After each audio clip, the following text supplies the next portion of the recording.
एक डीएम साहब के ऑफिस पर किसानों की भीड़ लगी हुई थी। वहां पर लाइन लगाकर किसान आते और डीएम साहब से अपनी शिकायतों को बताते। डीएम साहब अपने तरीके से सभी को हैंडल कर रहे थे। तभी उसी लाइन में से एक किसान डीएम साहब के पास आता है और उसे किसानों के लिए जो पैसा सरकार ने उसे दिया था उसको देने के लिए कहने लगता है। लेकिन डीएम साहब मना कर देते हैं, कहते हैं कि अभी हमारे पास पैसा नहीं आया है, जब हमारे पास आ जाएगा तब आपको दे दिया जाएगा। अगर ऊपर से पैसा नहीं आता है तो आपको कोई पैसा नहीं मिलने वाला।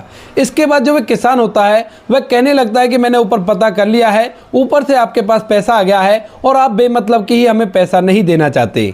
इस बात को सुनकर जो डीएम साहब होते हैं वो एकदम से भड़क जाते हैं और उस किसान को धक्के मारकर वहां से निकालने लगते हैं। लेकिन तभी जो किसान होता है वो एकदम से उन लोगों को अपना परिचय देता है और बताता है कि मैं यहाँ का मुख्यमंत्री हूँ और तुम किसानों के साथ ऐसा नहीं कर सकते।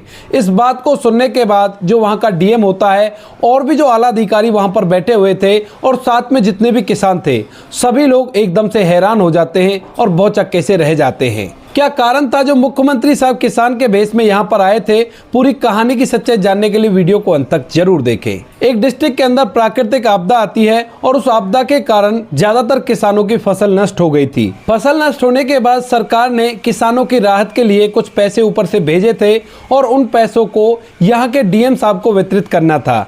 डीएम साहब और यहाँ के एमएलए, पटवारी, इन सभी को मिलकर उन पैसों को किसानों तक पहुँचाना था ताकि वो लोग इस पैसे से कुछ राहत पा सके। लेकिन यहाँ के जो डीएम साहब थे और बड़े बड़े अधिकारी थे सभी लोग भ्रष्ट होते हैं और वह उस पैसे को किसानों तक नहीं पहुंचाते हैं। अब जब किसान इस बारे में पता करते हैं कि इधर उधर के डिस्ट्रिक्टों में पैसा आ गया है लेकिन उनके पास तक पैसा नहीं पहुंचा है तो उन लोगों को ये बात बड़ी बुरी लगती है और कुछ जो पढ़े लिखे किसान थे वो डीएम साहब के यहाँ पर जाकर उनसे पूछने लगते हैं इस पैसे के बारे में। लेकिन डीएम साहब उनसे साफ साफ बोल देते हैं कि आपके डिस्ट्रिक्ट के लिए पैसा ही नहीं आया है तो आप लोगों को मैं पैसा कहां से दूं? अगर ऊपर से पैसा आ जाएगा तो आपको दे दिया जाएगा, अगर ऊपर से पैसा नहीं आता है तो आपको कोई पैसा नहीं मिलेगा। इसके बाद कुछ लोग इस बात को मुख्यमंत्री तक पहुंचा देते हैं और मुख्यमंत्री के पास ढेर सारे खत इस बात के पहुंच गए थे। ये कहानी थोड़ी सी पुरानी है तो उसी के हिसाब से कहानी को समझने की कोशिश करें। जैसे ढेर सारे खत मुख्यमंत्री साहब के पास जाते हैं और वह उनके अंदर एक जैसी समस्या सुनते हैं तो एकदम से जो मुख्यमंत्री साहब होते हैं वो पूरी तरह से हैरान हो जाते हैं। वह सोचने लगते हैं कि ऐसा कैसे हो रहा है, किसानों के हक को ये लोग ऐसे कैसे मार सकते हैं। उसके बाद जो मुख्यमंत्री साहब होते हैं वहाँ के बड़े बड़े अधिकारियों की मीटिंग रखते हैं और उनसे इस बारे में बात करते हैं। लेकिन जो बड़े बड़े अधिकारी होते हैं वो मुख्यमंत्री जी को आश्वासन देते हैं और कहते हैं कि साहब उनके पास पैसा पहुंच गया है और कोई भी कैसी भी दिक्कत नहीं है। मुख्यमंत्री जी जब इस बात को सुनते हैं तो वह समझ जाते हैं कि कहीं ना कहीं हमारे जो अधिकारी हैं उनके अंदर कोई गड़बड़ है, इसी वजह से किसान परेशान है और वो लोग शिकायत बार बार कर रहे हैं। क्योंकि अगर एक दो लेटर होता तो कोई बड़ी बात नहीं थी, लेकिन वहां पर 100 से ज्यादा लेटर उनके पास पहुंच गए थे। इन 100 लेटरों की सच्चाई को जानने के लिए मुख्यमंत्री साहब एक फैसला करते हैं और खुद उस मामले की तह तक जाना चाहते हैं।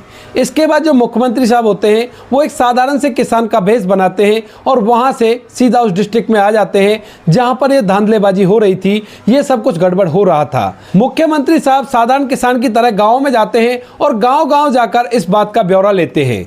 वहां पर किसानों की दशा बहुत ज्यादा खराब थी। आपदा के कारण उनकी फसल तो नष्ट हो ही गई थी लेकिन सरकार की तरफ से उन्हें कोई भी मदद नहीं मिली थी। मुख्यमंत्री साहब साधारण भेष में गांव के अंदर जाते और गांव की जो बैठक हुआ करती है जहां पर कुछ बुजुर्ग लोग गांव के आपस में बैठकर बातें किया करते हैं, वहां पर जाकर बैठ जाया करते और जब उस गांव के लोग उनसे पूछा करते कि आप कौन हो तो वो कह दिया करते कि मैं तो राहगीर हूं, आज रात इसी गांव में ठहरना है तो सोचा यहीं पर ठहर लेता हूं।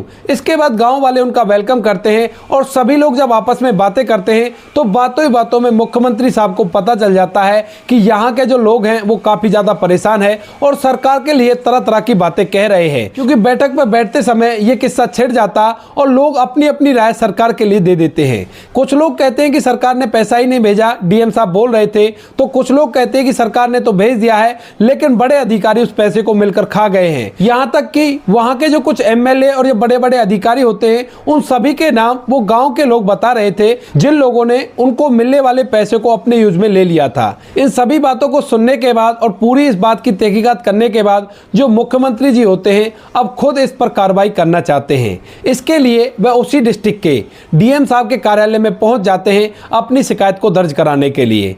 वहां पर ढेर सारे किसान अपनी अपनी शिकायत लेकर खड़े हुए थे और डीएम साहब एक एक करके सबकी शिकायतें सुन रहे थे। उनके साथ वहां पर और भी अधिकारी बैठे हुए थे जो किसानों को आश्वासन दे रहे थे कि अभी आपका पैसा नहीं आया है, जब आपका पैसा आ जाएगा तो आप लोगों तक पहुंचा दिया जाएगा।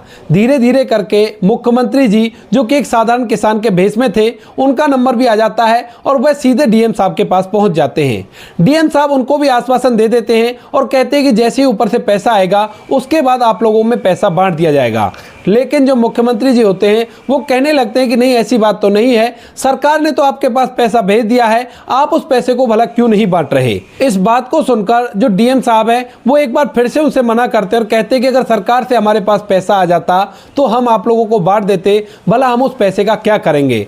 लेकिन मुख्यमंत्री साहब कहते हैं कि मैंने ऊपर पता कर लिया है और वो लोग बता रहे थे कि आपके एरिया के जो डीएम है उनके पास पैसा आ गया है और वो ही पैसे को आगे नहीं भेज रहे हैं। जैसे डीएम साहब को लगता है कि उनकी चोरी पकड़ी गई है तो इसके बाद डीएम साहब गर्म हो जाते हैं और उस किसान पर चिल्लाने लगते हैं। वहां पर कुछ सिक्योरिटी गार्ड थे तो उनसे कहने लगते हैं कि ऐसा करो, इसको बाहर भेज दो, ये ज्यादा ही कुछ कानून जानता है। जैसे सिक्योरिटी मुख्यमंत्री साहब की तरफ बढ़ती है तो वह एकदम से हाथ देकर उन्हें रोकने का इशारा करते हैं, कहते हैं कि रुक जाओ, पहले मैं भी तो अपने बारे में कुछ बता देता हूं। इसके बाद मुख्यमंत्री साहब फौरन से अपना परिचय उन सभी को देते हैं और कहते हैं कि मैं यहाँ का मुख्यमंत्री हूं और तुम लोगों की चोरी आज पकड़ी गई है। जैसे ही मुख्यमंत्री जी अपने असली भेष में आते हैं तो इस बात को देखकर डीएम साहब और वहां पर जितने भी बड़े अधिकारी बैठे हुए थे, यहां तक कि जो किसान वहां पर शिकायत लेकर आए थे, सभी एकदम से दंग रह जाते हैं। डीएम साहब और उनके साथ जो बड़े अधिकारी होते हैं वो एकदम से मुख्यमंत्री साहब से हाथ जोड़कर माफी मांगने लगते हैं। उसके बाद जो मुख्यमंत्री साहब होते हैं उसी ऑफिस का फोन उठाते हैं और फोन उठाने के बाद अपनी टीम के पास फोन कर देते हैं। उन्होंने फोन करके वहां पर उनसे भी बड़े आला अधिकारियों को बुला लिया था और उसके बाद उन सभी पर अच्छी तरह से कार्रवाई की जाती है। डीएम साहब को कुछ दिनों के लिए पद से हटा दिया जाता है और उसके बाद अच्छी तरह से इस मामले की तहकीकात की जाती है। तहकीकात करने के दौरान उनको पता चलता है कि जितना भी पैसा किसानों के लिए आया था उस सारे पैसे को डीएम साहब ने और बड़े बड़े अधिकारियों ने और साथ में यहाँ के एमएलएज ने मिलकर अपने अपने खातों में जमा कर लिया है और इसके लिए वो फर्जी डॉक्यूमेंट बना रहे हैं ताकि सरकार को ये प्रूव किया जा सके कि किसानों का पैसा किसानों तक पहुंच गया है और कोई भी कैसी भी दिक्कत नहीं है। लेकिन किसानों को 1 रुपया तक उन्होंने नहीं दिया था और सारा पैसा अपने अपने खातों में बराबर बांट लिया था। जैसे ये बात उन किसानों को पता चलती है तो वह किसान इस बात को चारों तरफ फैला देते हैं और सभी लोगों के बीच में मुख्यमंत्री जी की छवि और भी ज्यादा निखर कर आती है। इसके बाद चारों तरफ ये हल्ला मच जाता है और सभी लोग मुख्यमंत्री जी को बहुत ही ज्यादा पसंद करने लगते हैं। उस टाइम पर जो मुख्यमंत्री जी हैं वो सभी लोगों के लोकप्रिय हो गए थे और उसके बाद कई ऐसी और कहानियां उनकी निकल कर आई थी। एक बार रेलवे स्टेशन की ऐसी छोटी सी कहानी है जिसमें वो अपना रिजर्वेशन कराने के लिए टिकट काउंटर पर पहुंच जाते हैं और वहां जाने के बाद जैसे ही रेलवे के अंदर का जो कर्मचारी है वो उनसे साइन करने के लिए कहता है तो वह अपने साइन कर देते हैं। जैसे रेलवे का कर्मचारी उनके साइन को देखता है तो एकदम से हैरान हो जाता है क्योंकि अभी तक वह इनसे साधारण व्यक्ति की तरह व्यवहार कर रहा था, लेकिन जैसे उन्हें पता चलता है कि ये यहाँ के मुख्यमंत्री जी हैं तो एकदम से अपनी कुर्सी को छोड़कर जाते हैं और उनसे माफी मांगने लगते हैं। लेकिन मुख्यमंत्री जी बहुत ही साधारण थे, वह कहने लगते हैं कि कोई बात नहीं भाई, तुम्हारा काम तुम कर रहे थे और मैं अपना काम कर रहा हूं, मैंने अपना रिजर्वेशन कराया है और उसके बाद मुझे आगे जाना है, तुम अपना काम करो, कोई भी कैसी भी दिक्कत नहीं है। वहां पर भी लोगों को मुख्यमंत्री जी का यह स्वभाव पसंद आता है और सभी लोग इनकी वाहवाही करने लगते हैं। इस कहानी के अंदर जिन मुख्यमंत्री साहब का जिक्र हुआ है उनके बारे में मेरे ख्याल से सभी लोगों को पता होगा। अगर आप लोग जानते हो कौन है वो मुख्यमंत्री साहब तो आप उनके बारे में कमेंट सेक्शन में बताएं और उनका नाम जरूर लिखें। हालांकि मुख्यमंत्री साहब अब इस दुनिया में नहीं है, ये एक छोटा सा हिंट है आप लोगों के लिए ताकि आपको आसानी हो उनके नाम को पता लगाने में। लेकिन असलियत में अगर देखा जाए तो मुख्यमंत्री हो तो ऐसे हो।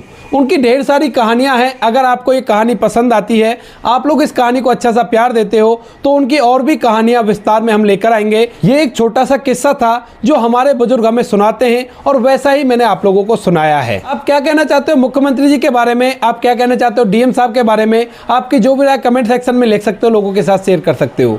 वीडियो अगर अच्छी लगी तो वीडियो को लाइक और चैनल को सब्सक्राइब जरूर करें ताकि हमें थोड़ा सा हौसला मिले आप लोगों के लिए ऐसे अच्छे अच्छे वीडियो बनाने के लिए। इन कहानियों को सुनाने का उद्देश्य किसी को परेशान करना बिल्कुल भी नहीं है। यह कहानी आपको इसलिए सुनाई जाती है ताकि आप लोग इन कहानियों में से कुछ ना कुछ सीख सको और अपने जीवन में उस चीज को अप्लाई कर सको। मिलते हैं किसी नेक्स्ट वीडियो में नए टॉपिक के साथ, तब तक के लिए जय हिंद, जय भारत, जय हिंदुस्तान।